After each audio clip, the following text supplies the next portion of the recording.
Eu vou aproveitar para ler para você algumas repercussões que já surgem também de pessoas ligadas à política, ligadas tanto ao governo quanto à oposição. Vamos começar pelo pessoal do governo. Agora há pouco, o ministro Fernando Haddad, numa entrevista ao serviço de notícias Broadcast do Estadão, ele disse que o governo brasileiro não cogita adotar medidas mais rígidas de controle sobre dividendos, como retaliação aos Estados Unidos, caso não avancem negociações bilaterais sobre o tarifaço de 50% aplicado a produtos brasileiros a partir de 1º de agosto. O serviço do Estadão, eu estou lendo a nota aqui, diz que o Palácio do Planalto começou a delinear possibilidades, né, por já esperar até mesmo medidas mais duras por parte do presidente americano, mas o ministro Haddad disse que não procede a informação de que o governo estaria estudando aí tarifar mais dividendos de empresas americanas. A gente tem também a reação da ministra Gleisi Hoffmann, dizendo que a revogação do visto de entrada nos Estados Unidos dos ministros do Supremo Tribunal Federal é uma afronta ao Poder Judiciário brasileiro e à soberania nacional. Diz Gleisi Hoffmann que essa retaliação agressiva e mesquinha a uma decisão do tribunal expõe o nível degradante da conspiração de Jair Bolsonaro e seu filho Eduardo contra o nosso país.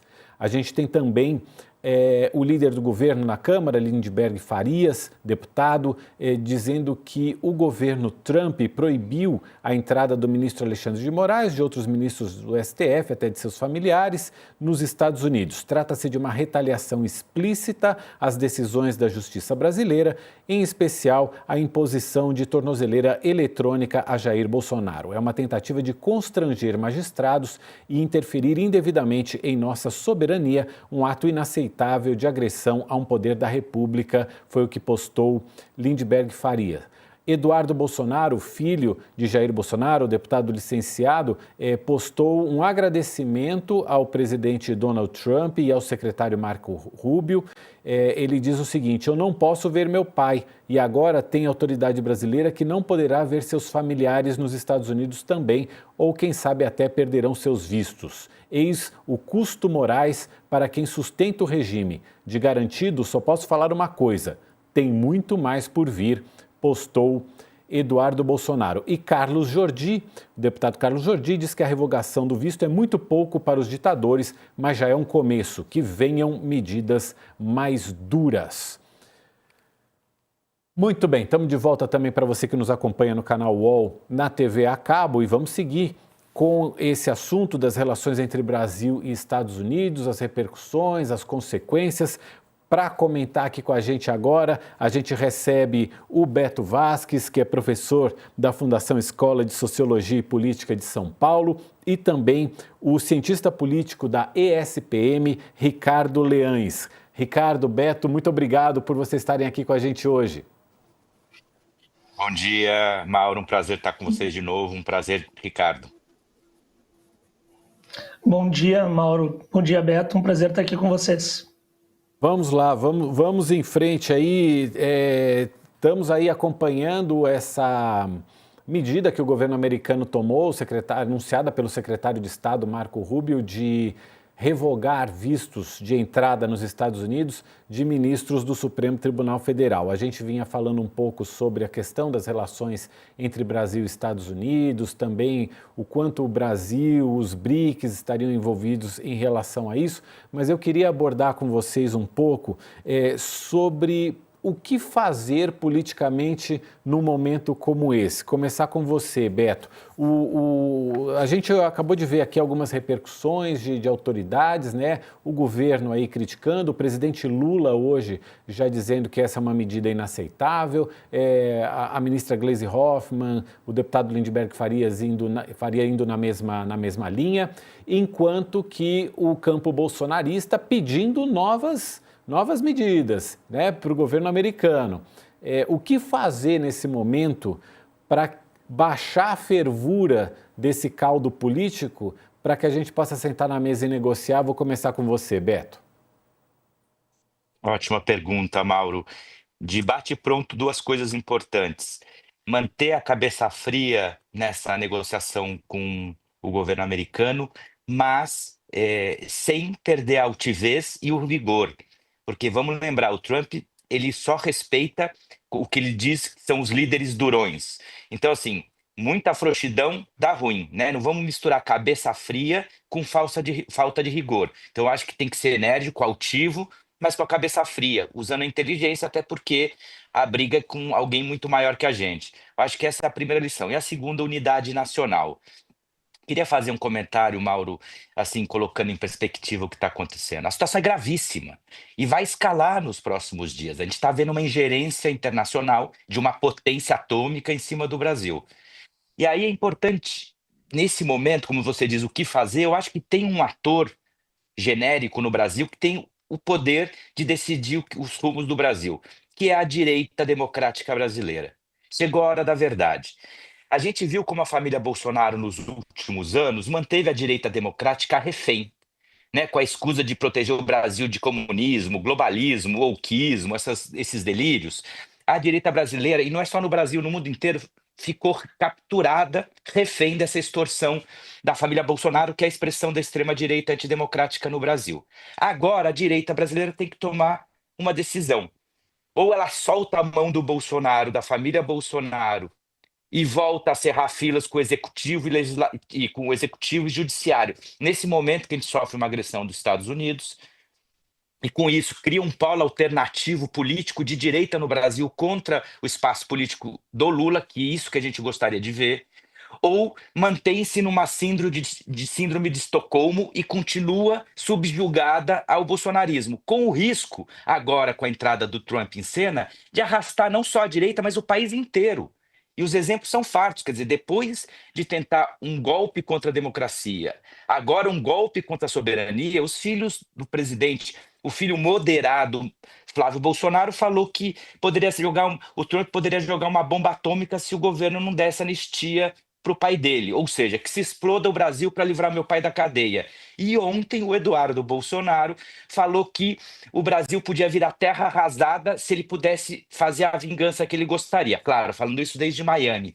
Então, assim, acaba com a democracia, acaba com a soberania nacional, explode o Brasil e vira terra arrasada para eles poderem fazer a vingança deles de anistia. Eu acho que a direita brasileira precisa tomar uma posição. Espero que ela fique do lado da democracia. É uma decisão simples. O presidente Lula pode se criticar muitas coisas dele, mas qual é o pedido do Trump? Anistia para o Bolsonaro. Eleitoralmente, o Lula seria o maior beneficiário se o Bolsonaro voltasse ao jogo eleitoral. É o adversário que ele quer. Mesmo assim, o Lula não está caindo nessa tentação e está defendendo o judiciário brasileiro e o Estado brasileiro, o país. Que a direita entenda isso, porque quando ela não quer soltar a mão do Bolsonaro, qual é o cálculo? Eleitoral mesquinho, que ela quer os votos do eleitor bolsonarista. A direita brasileira, democrática, termino com isso, tem que decidir. Ela prioriza o Brasil ou ela prioriza o seu cálculo eleitoral mesquinho? Espero que ela escolha o lado certo da história.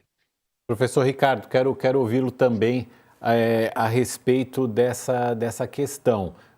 O que fazer nesse momento? Como é que a gente consegue baixar essa fervura para poder negociar com um personagem tão, digamos assim, volúvel, né? Como Donald Trump, né? Que às vezes dá a sensação de que pode acontecer tudo, inclusive nada, com Donald Trump. Ele pode, de repente, se a gente oferecer alguma coisinha ali, ele falar, ok, o Brasil cedeu e as sanções, o tarifaço está suspenso por 90 dias, alguma coisa assim. O que podemos fazer, na sua opinião? Bom, Mauro, eu concordo muito com o comentário que o Beto fez sobre a postura que o Brasil precisa ter nesse momento. De fato, a gente está negociando com um sujeito que, em bom português, é um valentão, é um sujeito que responde diante da força. Recentemente, inclusive, o governo canadense acabou cedendo algumas questões que eram de interesse do governo dos Estados Unidos, o Trump chegou a fazer um deboche do governo canadense, tratando como se não tivesse altivez, como se não tivesse fibra, como se tivesse se dobrado as pressões dos Estados Unidos, e logo em seguida o Trump anunciou uma tarifa de 30% para o Canadá. Então, infelizmente, a gente precisa deixar isso bem claro, não existe possibilidade de a gente ter os nossos interesses respeitados, salvaguardados, se a gente não estiver disposto a defendê-los. Se nós não defendemos os nossos interesses, não serão os Estados Unidos que o farão. Agora, isso evidentemente não implica que a gente deva tomar alguma atitude inconsequente. Eu concordo muito quando o Beto fala que a gente tem que manter a cabeça fria nesse momento. Eu gosto de lembrar o que os chineses fizeram. Lá no início desse episódio da guerra comercial, no início do segundo mandato do Trump, os chineses disseram sempre, olha, nossas portas estão escancaradas para negociações, desde que os nossos interesses, as nossas vontades sejam respeitadas, assim como a gente respeita o de todo mundo. Então, é muito importante que a gente vá para uma mesa de negociação mostrando que a gente está disposto a ir às últimas consequências. E quando eu falo sobre isso, eu sei que muitas pessoas que podem estar nos ouvindo devem estar pensando, mas Ricardo, os Estados Unidos são um país muito mais forte do que o Brasil. Será que a gente teria condições de manter uma postura assim? A grande questão é que os Estados Unidos não estão fazendo essa guerra contra o Brasil. Os Estados Unidos estão fazendo essa guerra contra o mundo inteiro.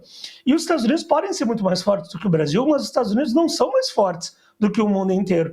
Então o Brasil precisa estar de olho nessa questão multilateral, porque isso é um trunfo para o Brasil. Se fosse apenas uma disputa bilateral, a gente estaria numa condição mais difícil e dificilmente escaparíamos de sanções ou de punições maiores dos Estados Unidos. Agora, considerando-se que há vários países envolvidos nisso, todos os países do mundo, de alguma forma, isso acaba colocando uma pressão também interna sobre o Donald Trump, e o governo brasileiro tem que jogar nesse sentido.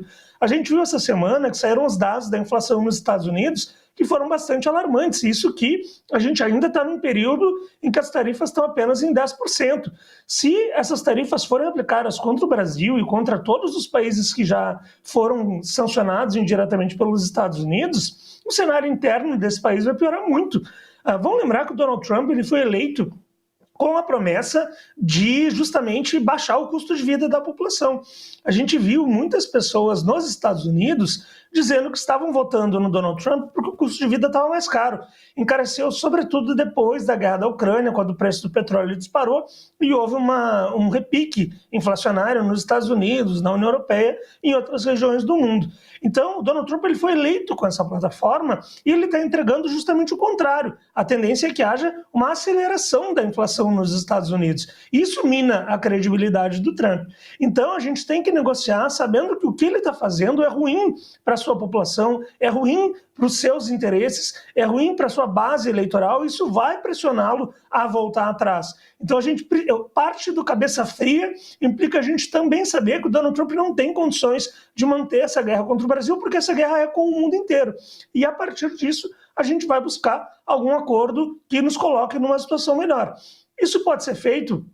Essa postura altiva nas negociações, ela pode acontecer com o Brasil já tendo anunciado uma retaliação tarifária contra os Estados Unidos, o que obviamente seria uma medida drástica, que traria consequências para a economia brasileira, mas a gente pode também discutir meios alternativos. Essa questão dos dividendos, por exemplo, que agora o ministro Fernando Haddad negou, mas também tem a questão das patentes de farmacêuticos, seria um ponto interessante. Enfim, tem uma gama de possibilidades que o Brasil pode adotar que feririam os interesses dos Estados Unidos e que seriam colocadas em negociação. Nem que seja para a gente voltar atrás depois, mas o fundamental agora é a gente pensar que a gente está lidando com um valentão. A gente está lidando com uma pessoa que só responde à força, e essa pessoa não vai simplesmente aceitar negociações com alguém que não esteja disposto a adotar medidas mais contundentes contra os Estados Unidos.